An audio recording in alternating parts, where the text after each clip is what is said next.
There's nothing more closely associated with Melbourne than its famous trams. Indeed, for over 100 years, it has been one of the great tram cities of the world. As many thousands of Melburnians today travel to work on electric trams, how many spare a thought for the forerunner of the electric tram, the cable tram? How few remember.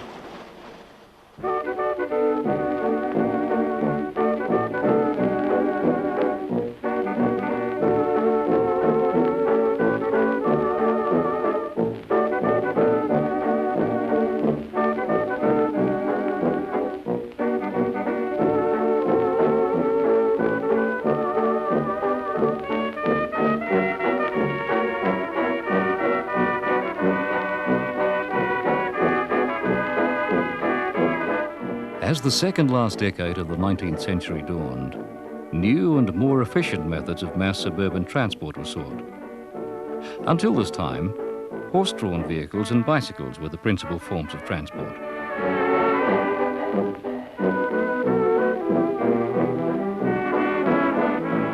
Steam-hauled railways had developed since the 1850s, but a lighter form of fixed rail transport was needed for the streets of the cities. Hence, the street railway, or tramway, was developed, initially with horse-drawn vehicles used in Hawthorn, Kew and Royal Parade. Steam trams, which were experimented with in Sydney. Then finally, an innovative form of propulsion contained not on the vehicle, but in a tunnel under the roadway, a cable-hauled tram. Two men, Francis Clapp and George Duncan, could rightly claim to be the fathers of Melbourne's cable tram system. Clapp, after seeing the results of a line in New Zealand and reading reports from the United States, was convinced that Melbourne was suitable for cable trams. He invited Duncan, an engineer who'd been engaged in the building of the initial line in New Zealand, to formulate plans for service in Melbourne. After lengthy debate and deliberation by Parliament, the first cable tram line in Australia opened with minimal fuss on the 11th of November, 1885.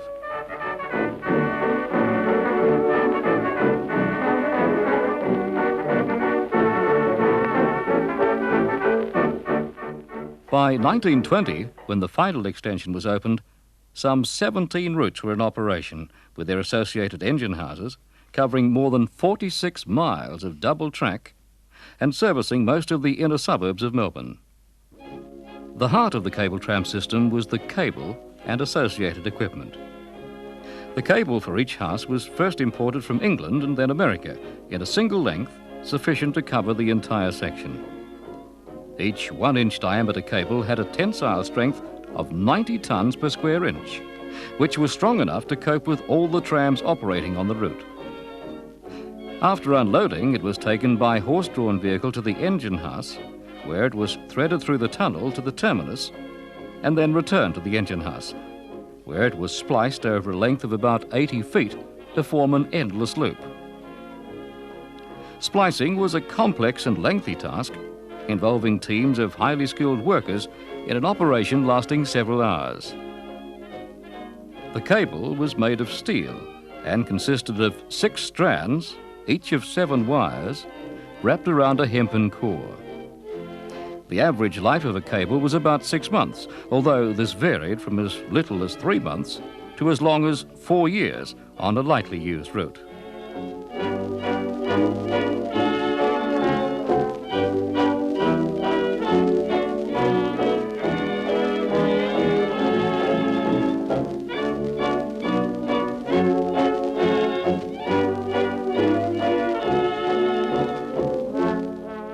The completed splice was almost undetectable and was a tribute to the skill of the workers. The cable ran in a tunnel set midway between the rails. Underneath the streets, it hummed and rumbled over pulleys and around sheaves. To haul the endless cable through the tunnels, engine houses containing huge steam engines were strategically placed along the tram routes. Within the walls of these imposing buildings was a fascinating array of steam-driven machinery, giant wheels, pulleys, ropes and cables. Their all-important purpose was to wind the cable along the tunnels so the grip mechanism on each tram could firmly hold the cable, allowing the tram to be towed along the route. By closing and opening the jaws of the grip on the moving cable, The driver, or grip man as he was known, controlled the progress of the tram. From his own separate compartment in the centre of the leading vehicle, he used long-handled levers, operating the grip and 2 sets of brakes. The cable trams were a familiar sight on the main thoroughfares of the city in the late 1920s. The automobile was still out of reach of the average wage earner who had to rely on what was then a cheap and highly efficient form of public transport.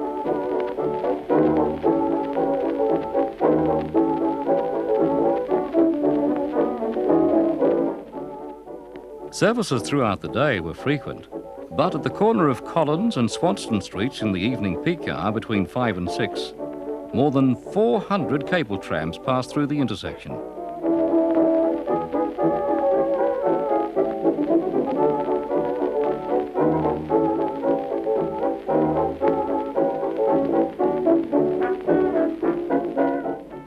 The prosperity of the 1920s was expressed in the architecture of the many large and impressive buildings in and around the city. At the western end, in Spencer Street, the Victorian Railways head office dominated the view towards the Yarra. On the opposite side of the street, hotels had sprung up to provide accommodation and refreshment for country travellers arriving at Spencer Street Station. Also opposite the Spencer Street Rail Terminal stood the Mail Exchange, which handled interstate, overseas and local mail.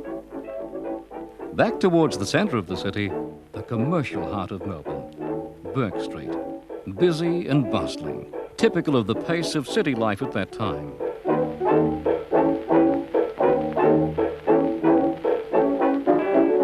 By the late 1920s, ladies' hemlines had risen to daring new heights. Men's fashions, however, were still largely conservative. Headwear seemed to be in for both sexes, much to the milliner's delight. Was there anyone in Melbourne not wearing a hat?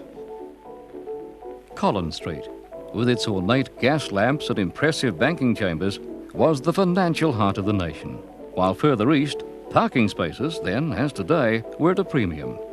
Horse-drawn transport was still commonplace in the centre of Melbourne, but horsepower of a different kind was gradually taking over. 2 blocks north of the city centre, the Queen Victoria Hospital in Lonsdale Street cared for Melburnians' health need from the early days. At the weekends, life in the city shifted from business to leisure. And for many Melburnians, this meant only one thing: a weekly visit to the football, cheering their team on to that one day in September, the grand final. On a fine spring Saturday of 1929, Collingwood took on Richmond for the Premier's flag.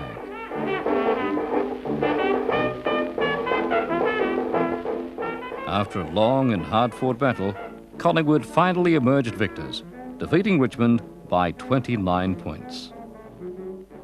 By the 1920s, electric tramways had begun appearing on the streets of Melbourne. Parliament had already decided to phase out the cable trams in favour of electric traction and motor buses. The first casualties in this advance in technology were the Swanston Street routes. A W2 class tram passes an almost unrecognisable entrance to the Melbourne Public Library.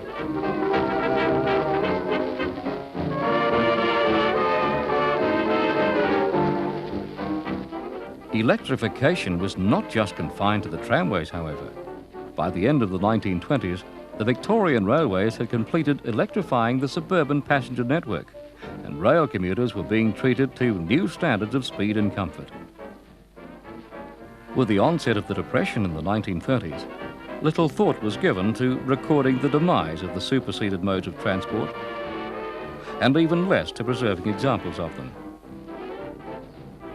Fortunately, one cable tram set was retained and later restored for public display. Of the few motion pictures that still exist, those made by Neville Govett are among the best. Here Neville, now in his 70s, revisits cable tram number 1 on display in Russell Street at the rear of the Victorian Science Museum, and recalls that his enthusiasm for filming them was not shared by everyone. I'm looking back now and realising that I really achieved something. I was laughed at by people, I was ding ding and what are you doing sonny and all this sort of thing, but I had the cooperation of the cable tram employees, and that was a wonderful thing. And do you know that I used to pay my fare for the privilege of travelling on the trams to actually take the film?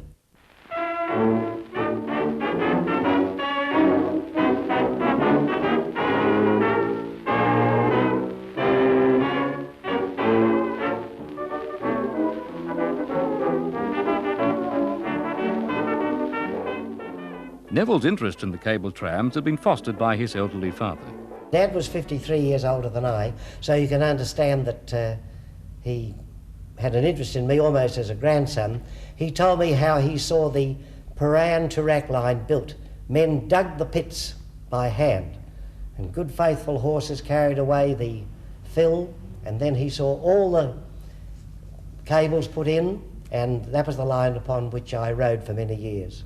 And my father was the man that inspired me to take the films of the cable trams. Box brownie pictures and all.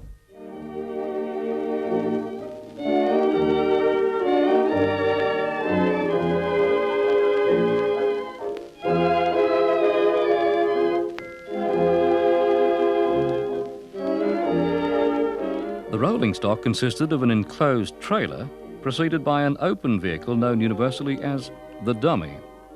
This was believed to be short for dummy locomotive, since it gave the appearance of hauling the trailer as a locomotive might. In fact, the dummy had no propulsion of its own and was simply hauled along by the cable beneath the road.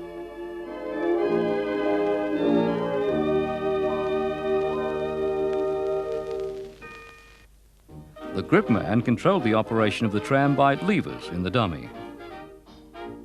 To start the tram, the grip was gradually tightened on the moving cable. To stop, the grip was relaxed, allowing the cable to run freely through the partially opened jaws and the brakes applied. At times, it was necessary to completely remove the cable from the jaws of the grip mechanism, and early models relied on gravity to achieve this. At junctions and termini, this clearing of the grip was vital to prevent serious damage to the cable. Later model grips improved on the release of the cable by forcing it from the jaws. This had to operate unfailingly when required. From the tunnel under the road, the operation of the grip can be clearly seen.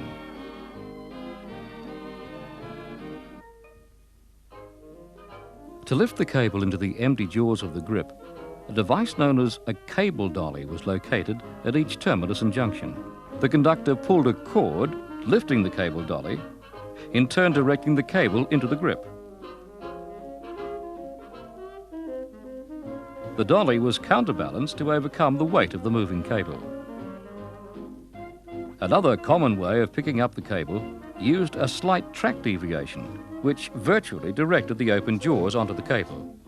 While these methods provided for most occasions, there were times when the cable had to be dropped at locations where it could not be readily retrieved.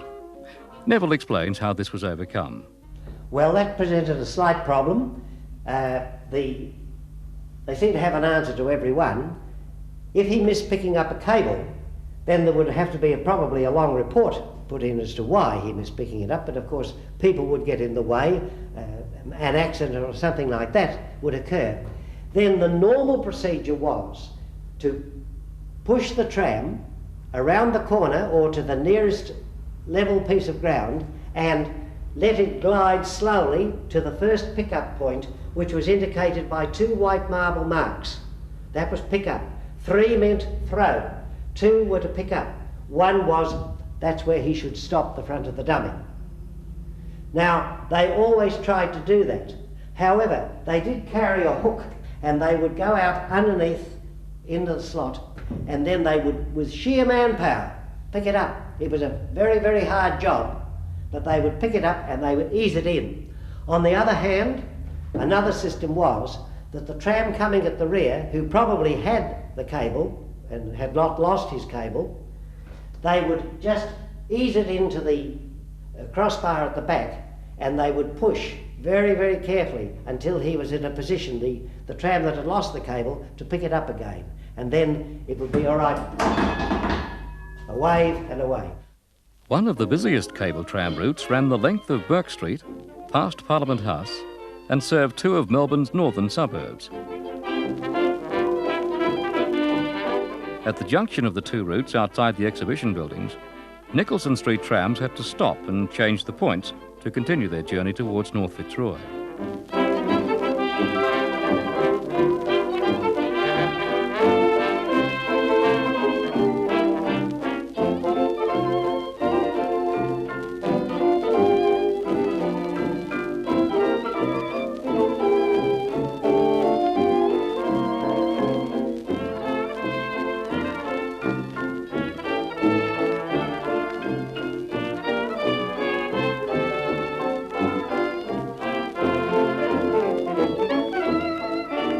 At the terminus, near the Inner Circle railway line at North Fitzroy, the dummy was run around the trailer, which was recoupled with some effort by the conductor prior to the journey back to the city.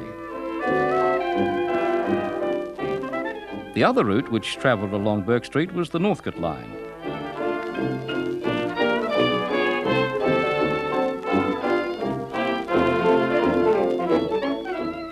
Beginning in High Street, the trams travelled through Clifton Hill and Collingwood before joining the Nicholson Street line at Gertrude Street for the run to the city.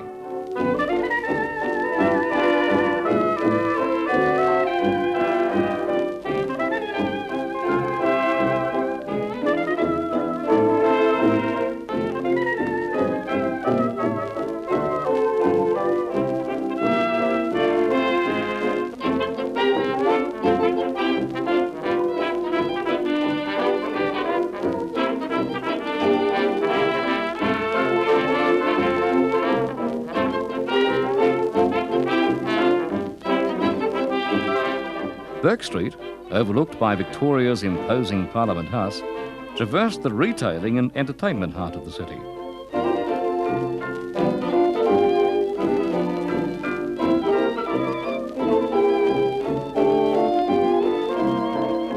With its generous grades and freedom from curves, this thoroughfare was ideally suited to cable traction, and regular patronage for the cable trams was ensured by the many theatres and the major department stores, Buckley and Nunn and the Meyer Emporium. At the busy Elizabeth Street intersection, the cable trams rumbled past the General Post Office. Opened in 1867, this building replaced an earlier one on the site originally set aside by Melbourne surveyor Robert Hoddle to serve the postal needs of the city.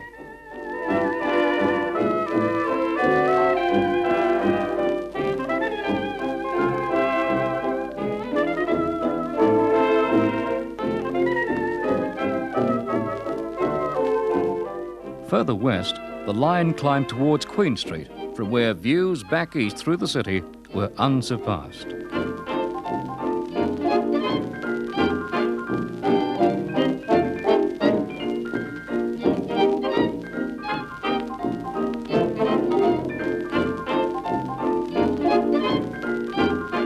The final run down to the terminus concluded at Spencer Street, opposite the main country rail terminal. As the traveller hurried across the road to catch his train, the conductor and grip man set about shunting the dummy and trailer once again to prepare for their return journey back through the city, and the cable picked up for the run eastwards. The cables were driven by steam engines housed on 12 sites around the system. The engine house at the corner of Gertrude and Nicholson Streets had a typical late 19th century facade. The towering 150-foot-high brick chimney and constant exhaust of steam gives some indication of the massiveness of the machinery inside. At the heart of the engine house were the 6 huge Babcocks and Wilcox boilers. These consumed prodigious quantities of coal, which was hand-shovelled by teams of workers for up to 18 hours a day. This was essential to keep up the constant supply of steam required by the engines. This steam was delivered to the cylinders by overhead pipes at a constant pressure of 80 pounds per square inch. The engine, with its 24-inch bore and 48-inch stroke, like most of the equipment in the engine houses, was manufactured locally to precision standards. Constant driving speed was necessary for the smooth operation of the system, and this was regulated by a standard type of centrifugal governor, which maintained the engine speed of 80 revs per minute. Reliability of the equipment was kept at a peak by the highly skilled staff whose pride and dedication became a trademark of the Melbourne cable tram system.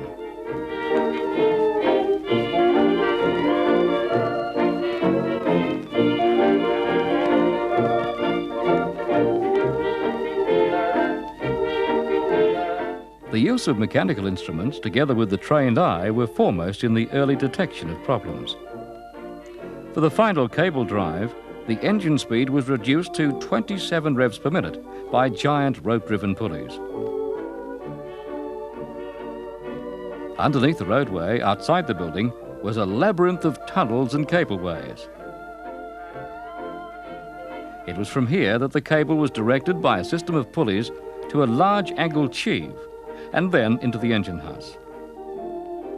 En route, it passed through a metal eye which detected any broken strands. This in turn activated an electrical alarm bell and registered on a display board. The cable then travelled round the 22-foot diameter driving wheel and onto an inspection race. It was here that one of the most important, though least exciting jobs took place, that of visually inspecting the moving cable for any sign of damage.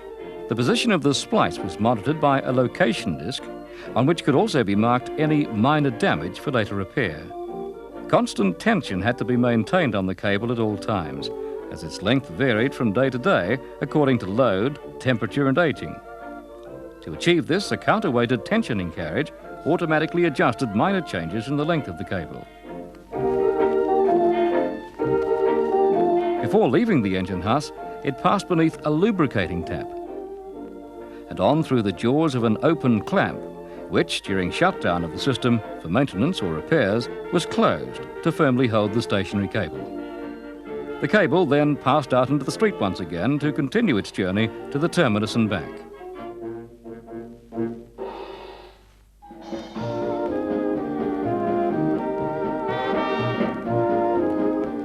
The Collingwood line entered the city from the north by way of Bygone and Russell Streets.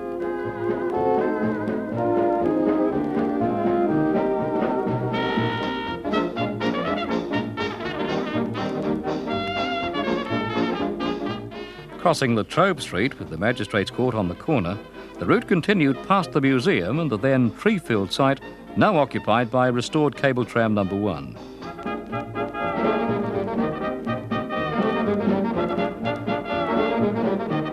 At the bottom of the hill, the cable was released and the tram free-wheeled around the corner into Lonsdale Street. The impressive brick building is the Queen Victoria Hospital, which closed in 1987. Originally opened as the Melbourne Public Hospital in 1848, records show a somewhat shaky beginning when, in its first year of operation, nearly 1/3 of its patients died. After crossing Swanston Street, the tram continued to its terminus at Elizabeth Street near the Lonsdale Street entrance to the Myer Emporium.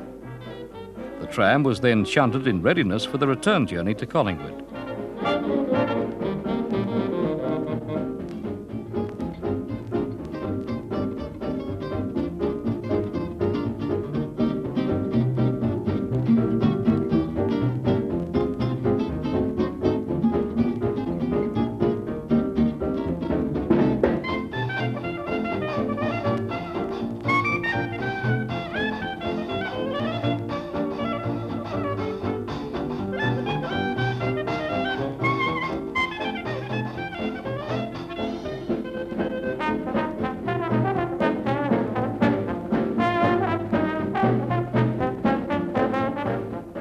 Approaching the crest of the hill in Russell Street and still less than a mile from the centre of the city, the tram passed the ivy-covered Old Melbourne Jail, where bushranger Ned Kelly was hanged.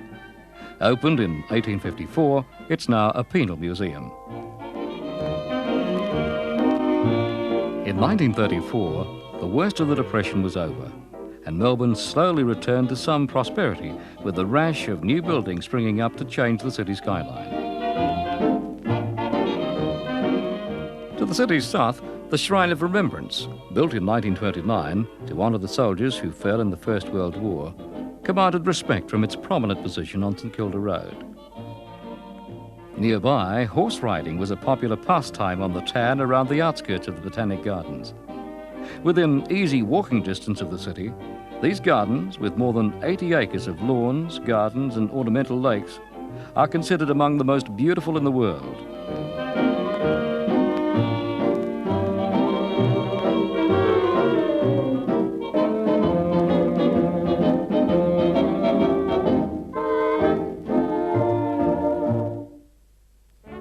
"1934 saw both tragedy and triumph. In that year, the great Hawthorn floods caused devastation within a few miles of the heart of Melbourne, when the nearby A.R.E. River burst its banks after the heaviest rainfall in decades.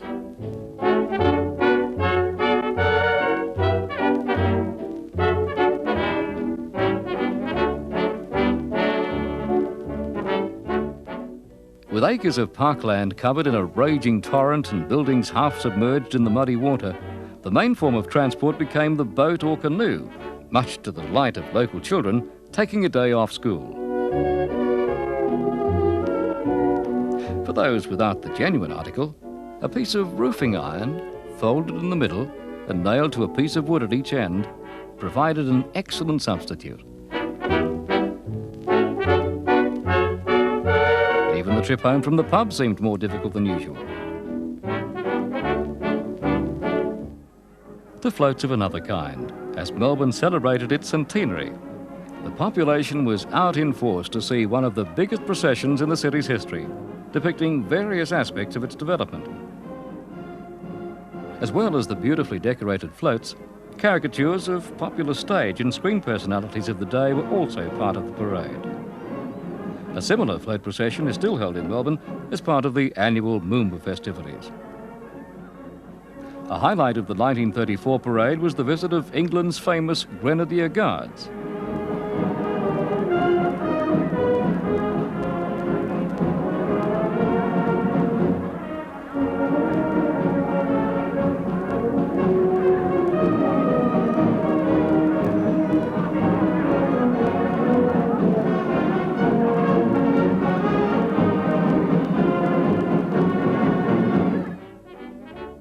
The streets of Melbourne were adorned for the centenary with bunting and specially designed street poles known as lolly sticks.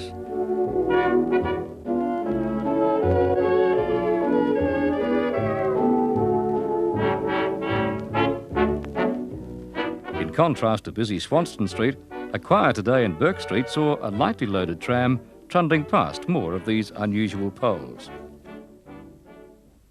The Nicholson Street workshops in North Fitzroy carried out major repairs, repainting and complete overhaul of dummies and trailers. A hand-powered traverser was used at the workshops to move the vehicles between the various maintenance areas.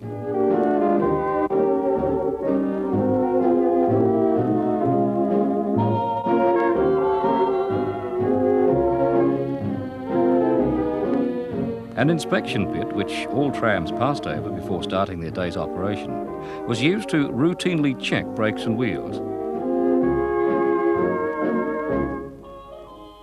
As well, a turntable enabled the vehicles to be turned regularly to even the weathering of the paintwork and wear on the wheels.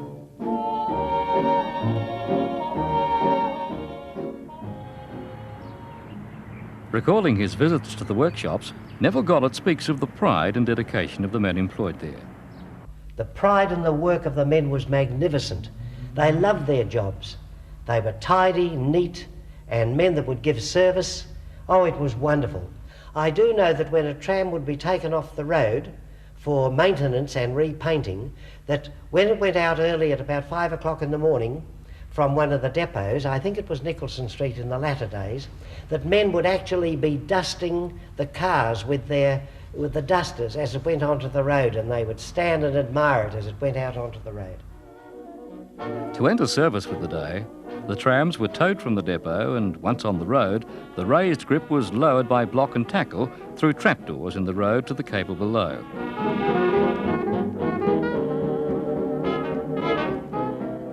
With the grip firmly bolted into position, the conductor lifted the cable into the jaws with his hook, and the tram moved off, leaving the trapdoors to be closed.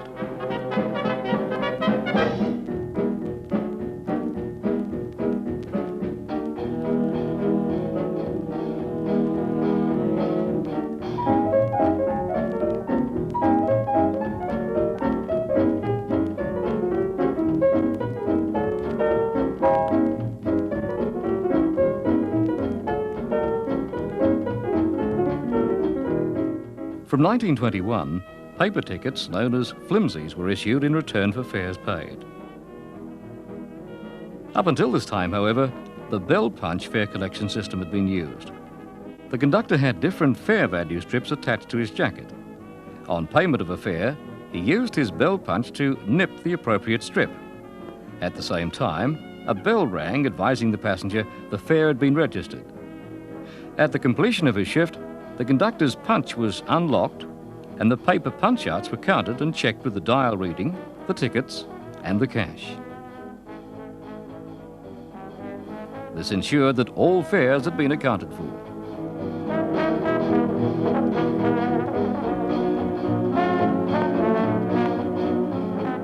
In addition to cable warning devices at engine houses, boxes maintaining direct communication with them were installed along the routes. When a problem arose that interrupted the service, the conductor or gripman could unlock the nearest box and relay a specific message to the engine house, where it was recorded on punched paper tape. Appropriate action could then be taken to rectify the problem. A tower on top of the Nicholson Street engine house contained levers to operate the junction points at the busy intersection below. However, this system was replaced in later years by a point lever mounted in the roadway, operated directly by the tram conductor. When a tram reached the junction, the conductor raised the lever in the road to change the points. The cable dolly was operated to engage the new cable, and the conductor rejoined the tram.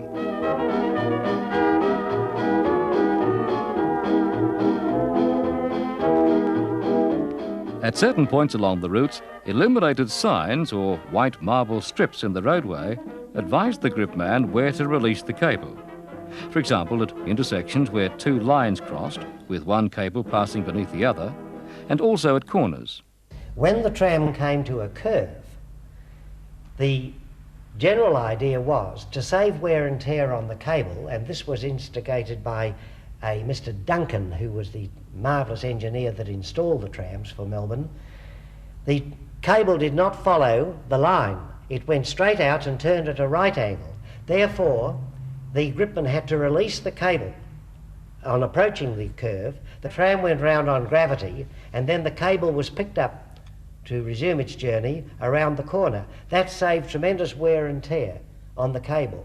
Now, of course, you realise that in some places where there was an uphill grade, it was necessary to retain the cable. There are certain sections of the city where that had to be, especially on the Lonsdale Street section. Although not travelling very fast, the trip around the curve could unbalance the passengers. And to warn them, the gripman would shout, "Mind the curve." It was this term, more than any other, that became synonymous with Melbourne's cable trams.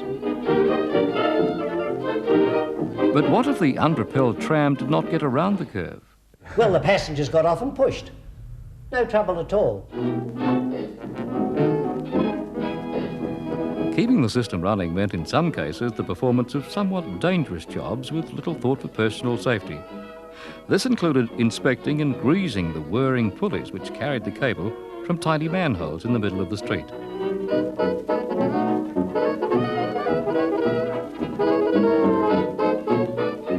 Back at the engine houses, those working with the heavy machinery too were faced with many physical dangers. While just moving around the engine pit could be a life-threatening act in itself. The Collins Street routes originally served North Fitzroy and Victoria Bridge to the northeast of the city. The dignified and professional people of Collins Street objected to the replacement of their cable trams by the noisier electric trams with their unacceptable overhead wires. After the closure of Collins Street for conversion to electric traction, the Port Melbourne and South Melbourne beach routes continued to operate from a new terminus at the corner of Market and Collins Streets.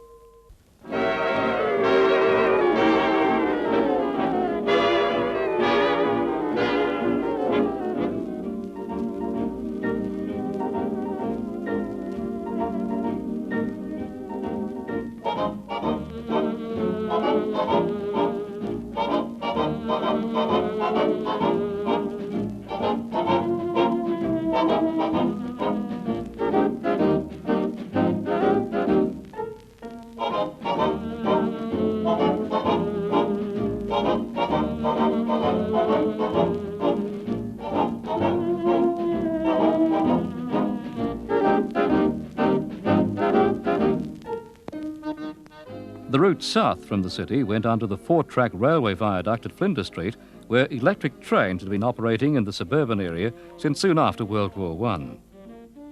Once over the Yarra River and under the Port Melbourne and St Kilda railway lines, the two routes separated at City Road. The South Melbourne Beach line ascended the slight rise in Clarendon Street, then continued the rest of its journey on relatively level roads to the beach.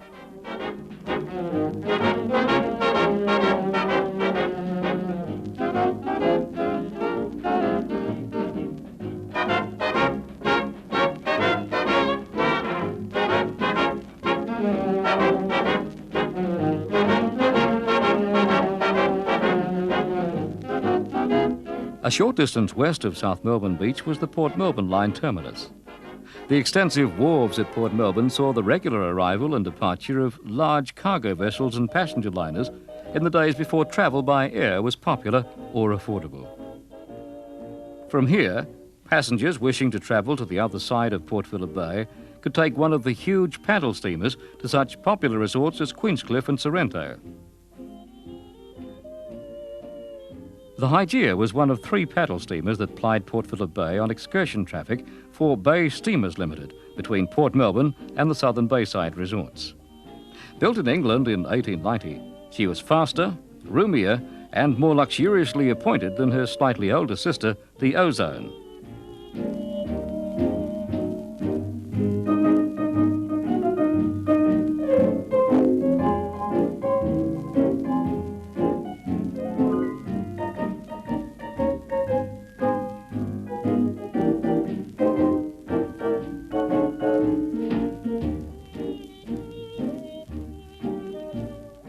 Although the pleasure trips reached their peak in 1910, the company took delivery of the PS Waroona, the last vessel built for the Port Phillip Bay run. By 1917, patronage had fallen off and the Ozone was retired, followed in 1931 by the Hygeia, and finally the Waroona just prior to World War II. The vessels themselves featured promenade decks, extensive saloons, dining rooms, food stalls and bookstands. The Waroona even had a barber shop, scullery and baker shop. The outing for most travellers, however, was enjoyed relaxing in the salt-tinged air of the open decks.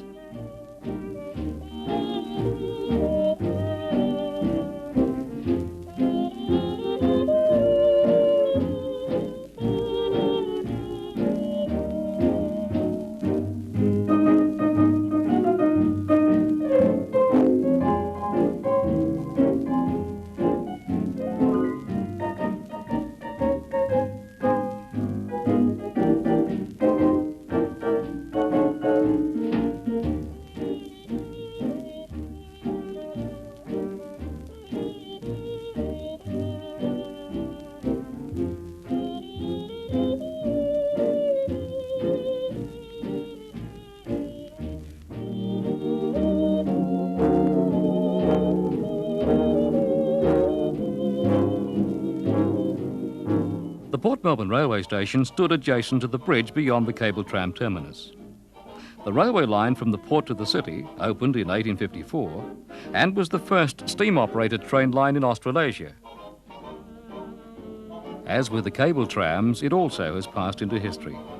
It was closed in 1987 and converted to a light railway or tramway, joining the existing electric tram system.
As the dummy always had to be the leading car, it was necessary at each terminus to shunt it around the trailer. When the terminus was located on a favourable gradient, gravity was skillfully employed to do the work.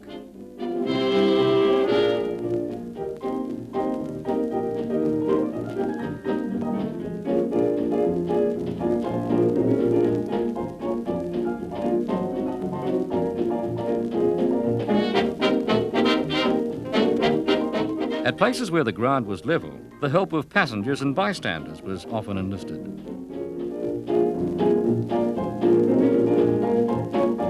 In Elizabeth Street, the heavy bogie trailers required special attention. These longer cars were used almost exclusively on the Brunswick line north of Melbourne, which ascended Elizabeth Street from Flinders Street, then proceeded along tree-lined Royal Parade past the University of Melbourne. The small number of curves meant these longer, higher capacity trailers could be used on this route. The extra weight of these vehicles taxed the workhorse at the depot to its limits.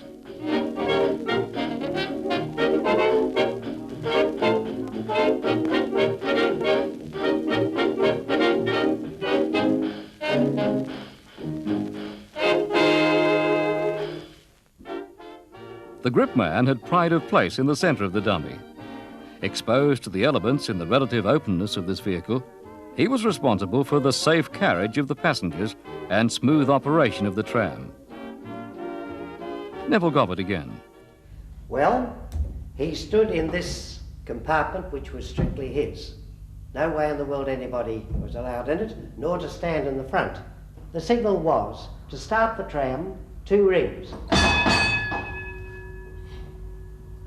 He would release both brakes and then he would push it forward. And then you might be a horse walking along the line. And then he would put it forward and the tram would go under its way.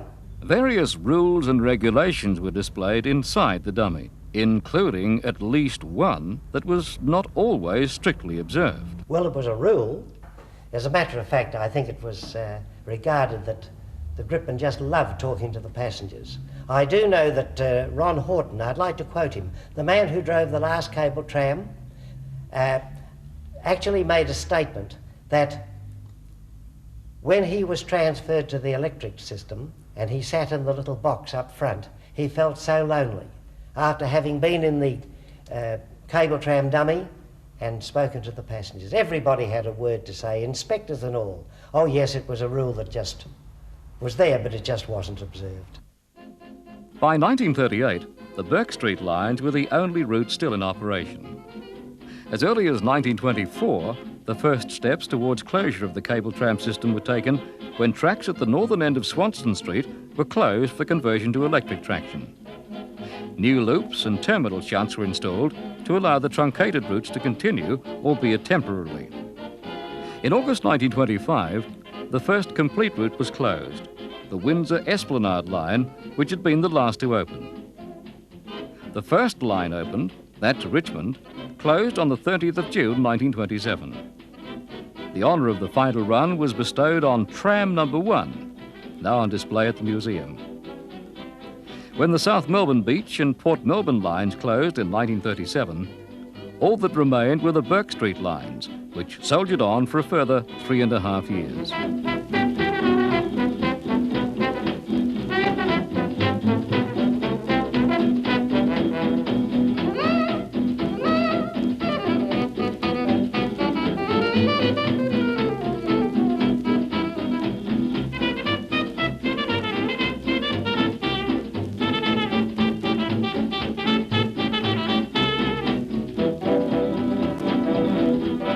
At Spring Street, all on board, including the cameraman, had some trouble holding on as the tram negotiated the curve. The route then passed the historic Princess Theatre, opened in 1886, just 12 months before the Burke Street cable trams first brought patrons to its doors. The Princess has outlasted by nearly half a century the cable trams that served it so well.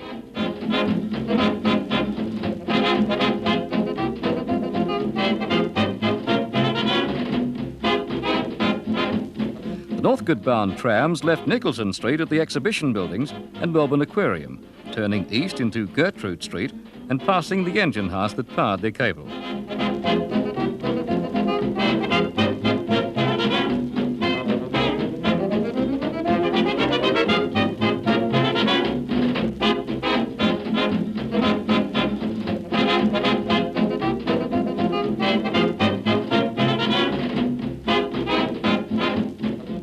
After turning into Smith Street, the trams travelled through the suburban shopping centre of Collingwood, on through North Fitzroy and Clifton Hill, before reaching High Street on the last leg of their journey to Northcote.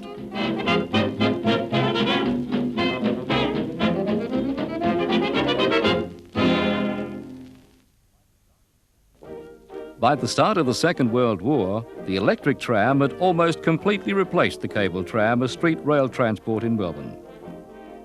The retired vehicles were being sold off and carted away, and amidst much dust and noise, their tracks removed from the streets. Although performed with great speed and efficiency, this demolition work created as much disruption for road users of a now much larger Melbourne as had the original construction some 55 years earlier.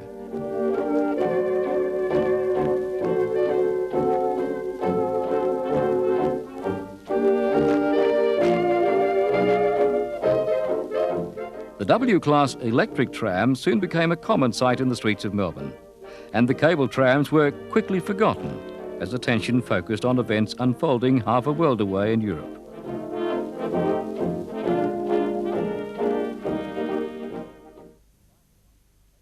As the final months of cable tram operation approached, colour movie films started to become available to the serious amateur. Richard Bull took the opportunity to combine this rare colour film of his family with a cable tram ride on the Northcote line just prior to its closure.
As twilight approached on the 24th of October 1940, passengers unknowingly rode the cable trams to their Saturday night entertainment for the last time.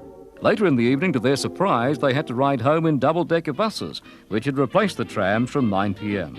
The buses themselves were replaced on the routes in 1956 by electric trams. On the Monday following the cable tram closure, the press paid it little attention, with the Argus giving one column on page 2 and the Age a slightly more detailed coverage on page 8.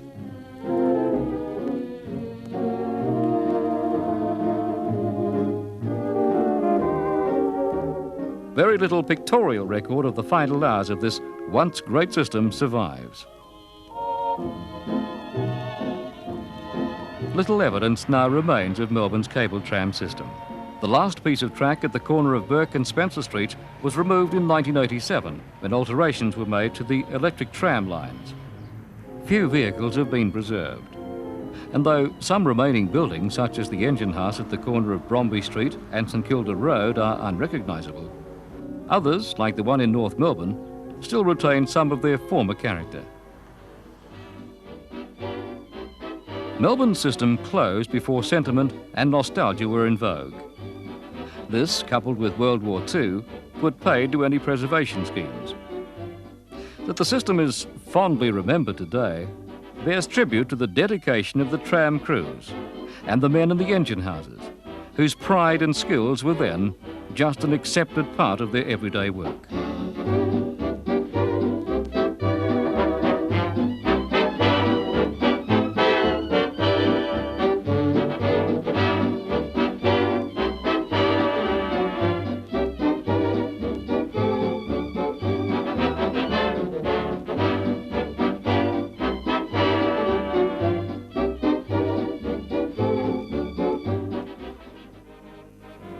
The friendly bell has long gone from the streets of Melbourne.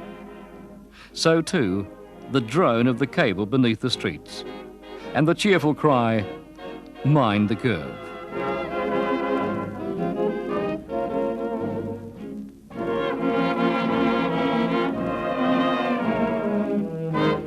All that now remains of this once great system are a few ageing relics and some fading memories from a time when Melburnians were commuting by cable.